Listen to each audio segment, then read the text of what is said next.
Hello' everyone, মই লুকুমণি মোৰ অন্য এটা ভিডিঅ'লৈ আপোনালোক সকলোকে স্বাগতম জনাইছোঁ। আজি ৰাতিপুৱা এয়া পিঠা বনাই ল'লোঁ খাবৰ কাৰণে। অৱশ্যে এইটো পিঠা বুলিও ক'ব নোৱাৰি দেই, এইটো কিবা পকৰী ষ্টাইলৰে হৈছেগৈ আৰু নৰসিংহ পাত আৰু লগতে পিঁয়াজ দি পিনে এনেকৈ বনাইছিলোঁ।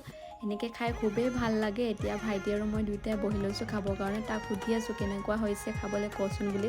তাৰপাছত দুপৰীয়া আমি বনাবৰ কাৰণে ল'লোঁ এয়া ভাত পিঠা আজি ঘৰত বহুত দিনৰ মূৰত বনাবৰ কাৰণে লৈছোঁ, যিহেতু ভাদ মাহত এবাৰ হ'লেও ভাত পিঠা খাব লাগে বুলি কয় আগৰ পৰাই। কি কেনেকৈ কৰিছোঁ আপোনালোকে দেখিছেই নহয়, গম পাবই কেনেকৈ কৰিছোঁ। তাৰপাছত এনেকৈ পিঠাখিনি গৰম পানীৰে দি সানি পিনে তাৰপাছত এনেকৈ চালনীৰ সহায়েৰে এনেকৈ কৰি দিছোঁ। আপোনালোকে যিহেতু সকলোৱে জানেই এই বিষয়ে কেনেকৈ বনায়, আমিও কেনেকৈ বনালোঁ আপোনালোকৰ লগত শ্বেয়াৰ কৰিলোঁ।